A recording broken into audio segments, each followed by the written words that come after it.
শুকরিয়া জ্ঞাপন করছি আল্লাহ সুবহানাহু ওয়া তাআলা আজ পবিত্র রজব চাঁদের প্রথম জুমায় আল্লাহ পাকের ডাকে পবিত্র জুমার দিনে জুমার নামাজ আদায় করার জন্য আমাদেরকে মসজিদে আসার বসার তৌফিক দান করেছেন, সুস্থ সবল রেখেছেন। এই জন্য আমরা শুকরিয়া আদায় করি আলহামদুলিল্লাহ। আল্লাহ পাক দয়া করে মায়া করে আমাদেরকে শেষ নবীর উম্মত বানাইছেন, আখিরি জামানায় আমাদেরকে পাঠাইছেন। সেই দয়াল নবীর উম্মত করেছেন, যেই নবীর উম্মত হলে বিনা হিসাবে জান্নাত পাওয়া যায়, যেই নবীর উম্মত হলে আমার আল্লাহ উম্মতের মর্যাদা বাড়িয়ে দেয়। ওই নবীর উম্মত হতে পেরেছে, আল্লাহ কবুল করেছেন, আমরা পড়ি আলহামদুলিল্লাহ। সম্মানিত হাজরিন, এই মাসটা হচ্ছে পবিত্র রজব মাস, মহাসম্মানিত মাস। যেই মাসটির পর শাবান আমাদের অতি সন্নিকটে পবিত্র মাহে রমজানুল মুবারক। আল্লাহর হাবিব সাল্লাল্লাহু আলাইহি ওয়াসাল্লাম এই মাসে সম্পর্কে, এই মাস আসলে নবীজি সাল্লাল্লাহু আলাইহি ওয়াসাল্লাম কি করতেন? আল্লাহর হাবিব সাল্লাল্লাহু আলাইহি ওয়াসাল্লাম বলেন, যে ব্যক্তি রজব মাসের ইবাদত দ্বারা অন্তর অর্থাৎ জমিন চাষাবাদ করল না, সেই শাবান মাসের ইবাদতের মাধ্যমে জমি আগাছা মুক্ত করল না, সেই রমজান মাসে ইবাদতের ফসল তুলতে পারবে না। অর্থাৎ এই রজব এবং শাবান মাস, এই দুইটা মাস হচ্ছে মাহে রমজানুল মুবারকের প্রস্তুতি গ্রহণ করার মাস। যেটা বলি না সুবহানাল্লাহ। প্রত্যেকটা জিনিসের একটা প্রস্তুতি আছে। রমজান মাসে আল্লাহ তাআলা এতভাবে বরকত ঢালিয়ে দিয়েছেন, এত নিয়ামত আল্লাহ পাক দান করেছেন। রমজান মাসে রোজা রাখা, রাত্রি যাপন করে ইবাদত করা, আল্লাহ পাকের সন্তুষ্টি অর্জন করা যেহেতু কষ্টসাধ্যের কাজ, এই জন্য রজব এবং শাবান মাস হচ্ছে ওই রমজান মাসের প্রস্তুতির মাস। জুড়ে বলি সুবহানাল্লাহ।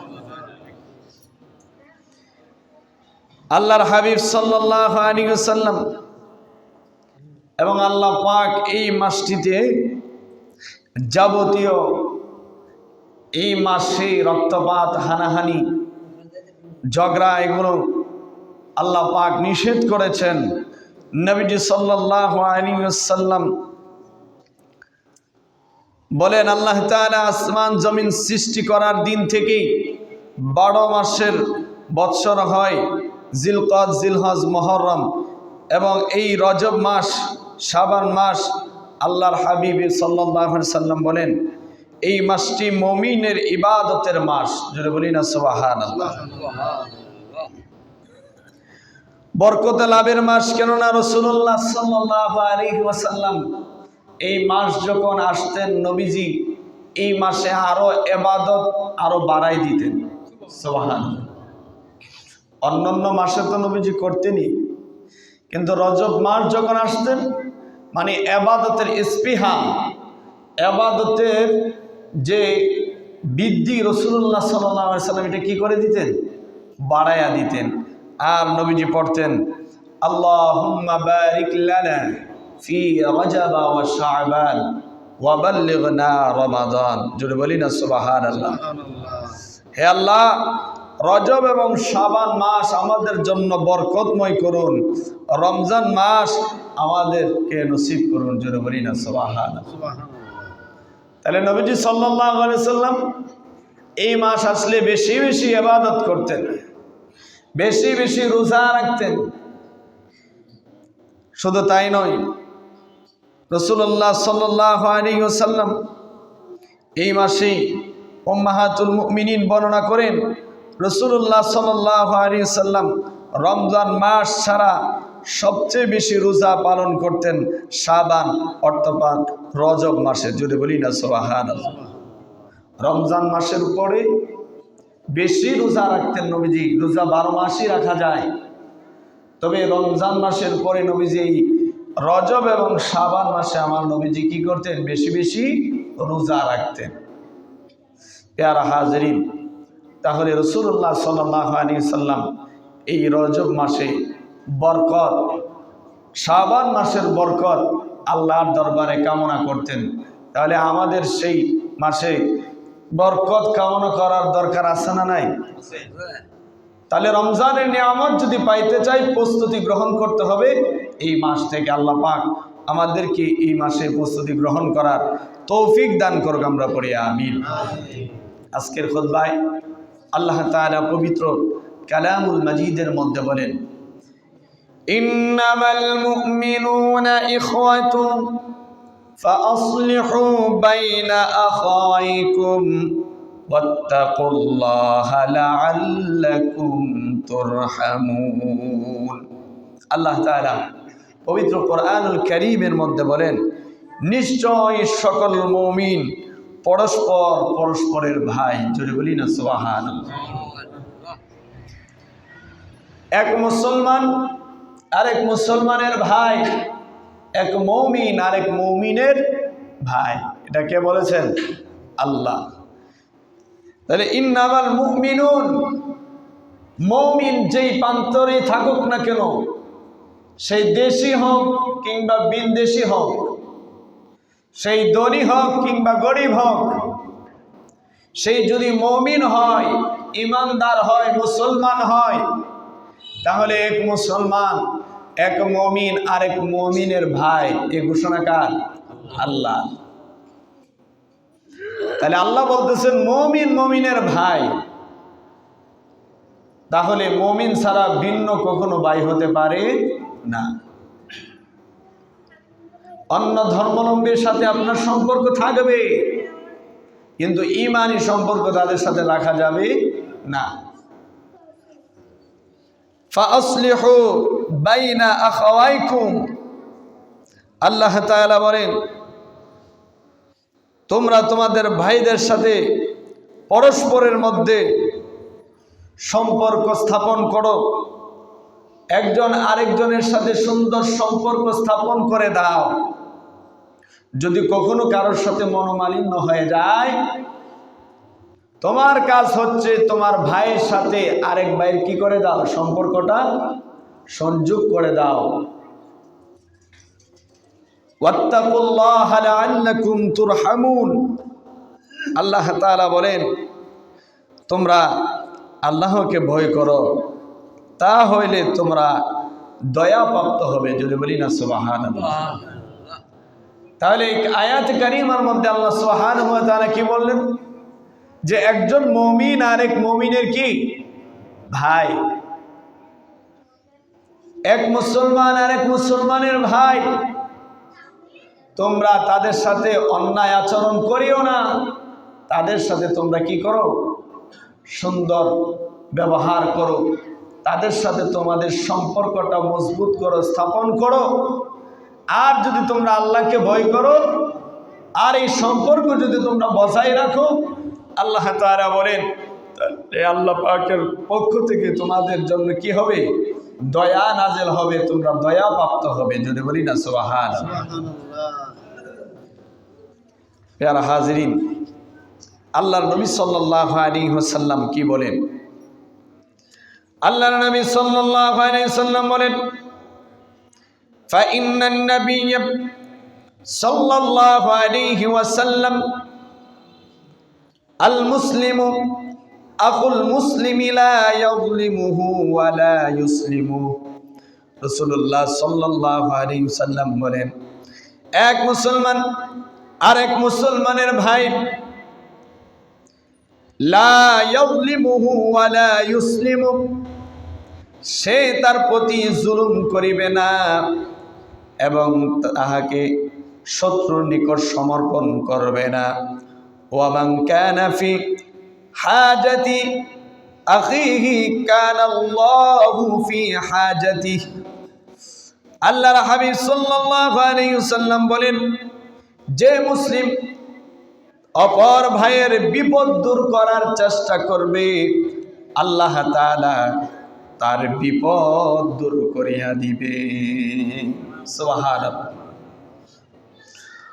ওয়া মা ফাররাজা আন মুসলিমিন কুরবাতান ফাররাজাল্লাহু আনহু কুরবাতান মিন কুরবাতি ইয়াউমিল কিয়ামাহ। যে মুসলিম অপর কোন মুসলিম ভাইয়ের একটি কষ্ট দূর করিয়া দেন, আল্লাহ তাআলা পাক তার কিয়ামতের কষ্ট সমূহ দূর করিয়া দিবেন। ওয়ামা সাতারা মুসলিমা সাতারাল্লাহু ইয়াউমাল কিয়ামাহ। আল্লাহর হাবিব বলেন, আর যদি কোনো মুসলিম অপর মুসলিমের দোষ ঢাকিয়া ফেলে, আল্লাহ পাক কিয়ামতে তার পাপগুলা ঢাকিয়া রাখবে।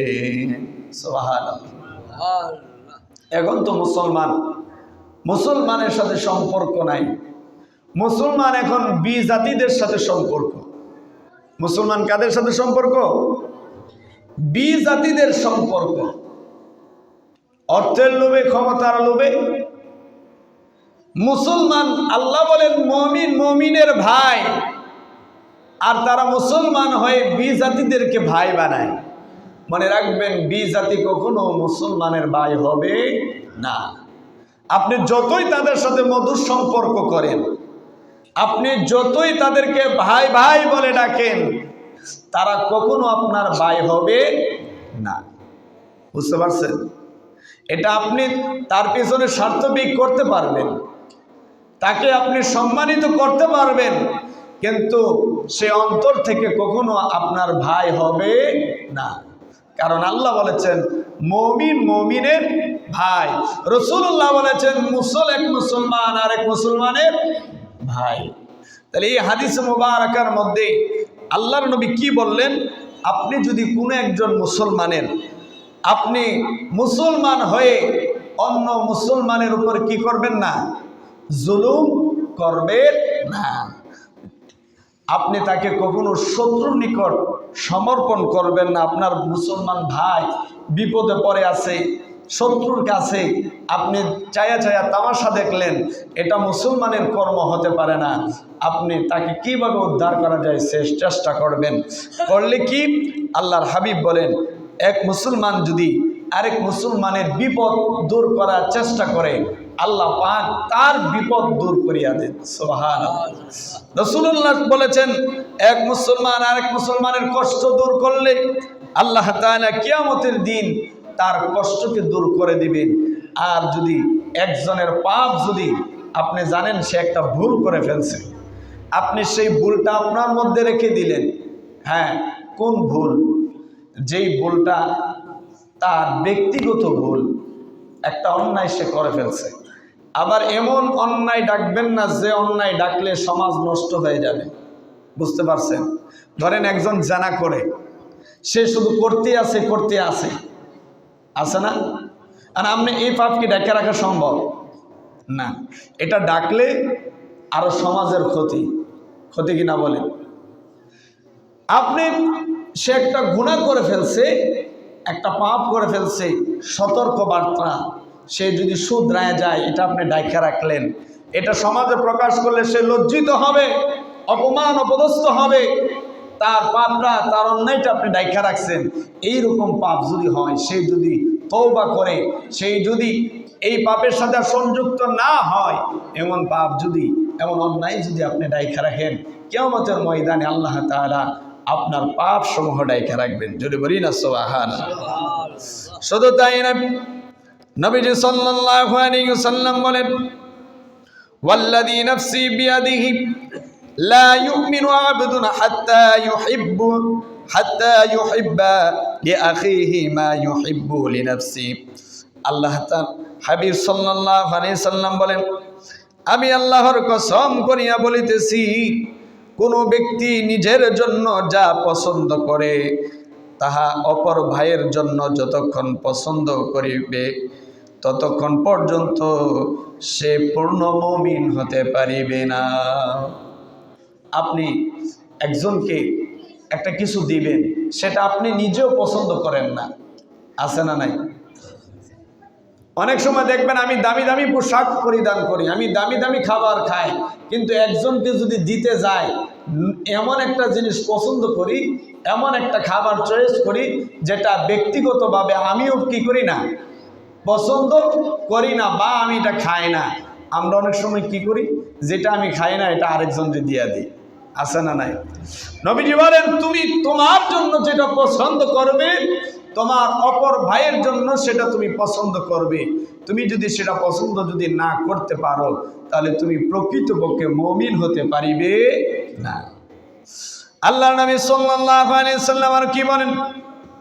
তিরমিজি শরীফের মধ্যে এসেছে, ওয়া আনহু আলাইহিস সালাম মালউনুম মান দাররা মুমিনান ওয়া মাকারা বিহি। আল্লাহর হাবিব সাল্লাল্লাহু আলাইহি সাল্লাম বলেন, যে ব্যক্তি কোনো মুমিনের ক্ষতি করে কিংবা ধোঁকা দেয় সেই অভিশপ্ত। যদি কোনো মানুষ, কোনো মুমিন যদি একজন মুসলমান আরেকজন মুসলমান, একজন মুমিন আরেকজন মুমিনকে যদি ধোঁকা দেয় কিংবা সে যদি ওই মুমিনের জন্য যদি ক্ষতি করে, আল্লাহর হাবিব বললেন তার প্রতি সে অভিশপ্ত হয়, তার প্রতি আমার আল্লাহ গজব নাজিল হয়, লানত নাজিল করে। প্যারা হাজরিন, নবীজি সাল্লাল্লাহু আলাইহি সাল্লাম আর কি বলেন? ওয়া আনহু আলাইহিস সালাম লিল মুমিনি আলাল মুমিনি সিত্তু খিসাল। আল্লাহর হাবিব সাল্লাল্লাহু আলাইহি সাল্লাম বলেন, একজন মুমিন আরেকজন মুমিনের উপর 6টা হক আছে। কয়টা হক? 6টা হক। মুসলমান মুসলমানের প্রতি 6টা হক। আল্লাহর হাবিব বলেন একজন মুমিনের আরেকজন মুমিনের প্রতি 6টা হক আছে। ইদা মারিদ ইয়াউদুহু ইদা মারিদ। আল্লাহর হাবিব সাল্লাল্লাহু আলাইহি সাল্লাম বলেন, যদি কোনো মুসলমান, যদি কোনো মুমিন যদি রোগান্তর হয়, রোগে আক্রান্ত যদি হয়, তাহলে তার দেখাশোনা করে একজন মুমিনের আরেকজন মুমিনের উপরে হক। যদি বলি না সুবহানাল্লাহ। কেউ যদি অসুস্থ হয়ে যায়, তাকে দেখতে যাওয়া, তার খোঁজ খবর নেওয়া, এটা কি একজন মুমিন আরেকজন মুমিনের প্রতি কি হক। এক ভাই অসুস্থ হয়ে গেছে, আপনার উচিত, আপনার দায়িত্ব, আপনি আপনার ভাইয়ের কি নেওয়া, খোঁজ খবর নেওয়া। ওয়ায়ুসাম্মিতুহু ইদা আতিসা। আল্লাহর হাবিব সাল্লাল্লাহু আলাইহি সাল্লাম বলেন, ওয়ায়াশহাদুহু ইদা মাতা ওয়ায়ুজিবুহু ইদা দাআহু ওয়ায়ুসাল্লিমু আলাইহি ইদা লাকিয়াহু। আল্লাহর নবী সাল্লাল্লাহু আলাইহি সাল্লাম বলেন, দ্বিতীয় নাম্বার হক হচ্ছে, যদি কোনো মুমিন যদি ইন্তেকাল করে, কোনো মুসলমান যদি ইন্তেকাল করে, তাহলে তার ওই মুসলমানের জানাজায় উপস্থিত হওয়া একজন মুমিনের উপর তার হক। আল্লাহর নবী সাল্লাল্লাহু আলাইহি সাল্লাম বলেন, যদি কোনো মুমিন যদি কাউকে দাওয়াত করে, তাহলে তার দাওয়াত কবুল করা সেই মুমিনের প্রতি হক। আর যদি কেউ যদি হাসি দেয়, একজন মুমিন হাসি আসে না, যদি হাসি দেয়, তাহলে ওই হাসির জবাব ইয়ারহামুকাল্লাহ বলবে এবং ওই মুমিনের সামনে এবং পিছনে তার কল্যাণ কামনা করবে। যদি বলি না সুবহানাল্লাহ। কয়টা হক? 6টা হক। 1 নাম্বার হচ্ছে অসুস্থ হলে তাকে দেখতে যাওয়া, ইন্তেকাল করলে তার জানাজায় উপস্থিত হওয়া, আর দাওয়াত করিলে কবুল করা, আর যদি হাসি দেয় হাসির জবাব দেওয়া, সামনে এবং পিছনে তার কি করা, কল্যাণ কামনা করা। তাহলে এই 6টা হকের মধ্যে আমরা আছি কিনা? 6টা হকের মধ্যে আমরা নাই। আমরা যদি কেউ যদি অসুস্থ হয়, আমরা আরো উপহাস করি, ঠিক আছে তার অসুস্থ হয়েছে, রোগ হয়েছে, ভালো হয়েছে, যদি বলি না নাউজুবিল্লাহ। আবার কিছু তহমা দেই যে সে জীবনে পাপ করছে, পাপের বোঝা লইতেছে, যদি বলি না নাউজুবিল্লাহ। আল্লাহ তাআলা কাকে কি করে এটা আল্লাহ পাক ভালো জানেন। অসুস্থতা এই জমিনের মধ্যে আল্লাহ তাআলা আমাদেরকে কি অসুস্থতা দেয়। আল্লাহ পাকের নবী যারা ছিলেন, হযরত আইয়ুব আলাইহিস সালাম, আল্লাহ তাআলা ওনাকে কি পরীক্ষার মধ্যে ফেলাইছেন। শরীরের সমস্ত গোস্ত-গোলা, এমনকি হাড় পর্যন্ত পোকা কামড়ায় খায়া ফেলছে। এখন আপনি যদি বলেন পাপ করছে বিদায় আল্লাহ তারে রূপ দিছে, তাহলে এটা কি অবিচার নয়? তাহলে নবী কি পাপ করছিলেন? তাহলে এই ধরনের কথা থেকে আল্লাহ আমাদেরকে হেফাজত করুক, আমরা পড়ি আমিন। তার সুস্থতা কামনা করা, সে অসুস্থ হয়েছে, তার কোন পাপের জন্য আল্লাহ কি তাকে শাস্তি দিচ্ছে না দিচ্ছে, এটা কার ব্যাপার? আল্লাহর ব্যাপার। কিন্তু উপহাস করি আমরা যে ঠিক আছে, ভালো হয়েছে, যে পাপ করছে, পাপের শাস্তি আল্লাহ দিতেছে, এগুলো বলা যায় না। পাপ করলে, ক্ষমা করলে করার মালিক আল্লাহ, কিন্তু আমি উপহাস করলে তো একজন মুসলমান হিসাবে আমার দায়বদ্ধতার কাছ থেকে এটা যায় না। আমার কাজ হচ্ছে তার অবস্থা কি, তার সুস্থতা কামনা করা। দ্বিতীয় নাম্বার, জানাজায় উপস্থিত হওয়া। এক মুসলমান আরেক মুসলমান সে যদি ইন্তেকাল করে, তার জানাজায় কি হওয়া? উপস্থিত হওয়া। সেখানে ধনী গরিবের কোনো পার্থক্য করা যাবে না। আর যদি সে দাওয়াত দেয়, তার দাওয়াতটা কি করা? কবুল করা। দাওয়াতটা কি করা? কবুল করা। এই জায়গায় তো আমাদের সমস্যা। গরিব দাওয়াত দিলে নানান ধরনের ব্যস্ততা দেখায় যে আমি পারলে আসব। গরিবের বাড়িতে মিয়া বেশি বেশি দাওয়াতে যাবেন। বড় লোক যদি ইশারা দেয় 14 গোষ্ঠী লয়া যায়, ঠিক কিনা? বড় লোক যদি ইশারা দেয়, দাওয়াত দেওয়া লাগে না যে আমরা ভাই যাইয়েন, এতটুকু চলবে। পারলে আরো 2-3 জন কি করেন? লয়া যান। আর গরিব যদি দাওয়াত দেয়, তাহলে নানান অজুহাত, আমার ব্যবসার সময় নাই, আমার এই নাই সেই নাই, নানার অজুহাত আমরা দিই। অথচ রাসূলুল্লাহ সাল্লাল্লাহু আলাইহি সাল্লাম বলেছেন, একজন মুমিন যদি তোমাকে দাওয়াত করে, তাহলে তার দাওয়াত কি করা? কবুল করা। তাহলে এই যে আমাদের মধ্যে যে বদ খাসিয়তগুলা, হাদিসে মুবারকের আলোচনার পরে আমাদেরকে শুধরানো দরকার আছে না নাই? এটা হচ্ছে মুমিনের প্রতি কি হক। আল্লাহ নবী সাল্লাল্লাহু আলাইহি সাল্লাম বলেন, যদি হাসি দেয়, আমরা হাসি দিলে এই হাসির জবাব যে শুনবে সে জবাব দেবে কি? ইয়ারহামুকুল্লাহ। আর যদি আল্লাহর হাবিব সাল্লাল্লাহু আলাইহি সাল্লাম বলেছেন, একজন মুমিনের সামনে যেমনিভাবে আপনি তার কল্যাণ চান, সামনে যেমনিভাবে তাকে আপনি পছন্দ করেন, পিছনেও তার কল্যাণ চাইবেন, পিছনেও তার কি করবেন? প্রশংসা করবেন। যদি ভালো হয়, আপনি সামনে তার প্রশংসা করলেন, পিছনে তার বদনাম করলেন, এটা কখনো মুমিন মুসলমানের চরিত্র হতে পারে না। মুমিন মুসলমানের চরিত্র হতে পারে না। আপনি আপনার ভাইয়ের কল্যাণ সামনে যেভাবে করেন, আপনি আপনার ভাইয়ের ভালো যেভাবে সামনে চান, পিছনেও একইভাবে তার এই কল্যাণ আপনি চাইবেন। আল্লাহ পাক আমাদেরকে কবুল করুক, আমরা পড়ি আমিন। এই মাস হচ্ছে রজব মাস, আমার নবীর মেরাজের মাস, যেই মাসে আল্লাহ তাআলা তার হাবিবকে তার আপন আরশ আজিমে দাওয়াত করেছিলেন। এটা হচ্ছে সেই মাস। আসুন আমরা এই মাসের যথাযথ মর্যাদা করি। আমাদের মধ্যে যাদের জামাত ছোটার অভ্যাস আছে, আমরা আস্তে আস্তে জামাতে পাইবন্দি হয়।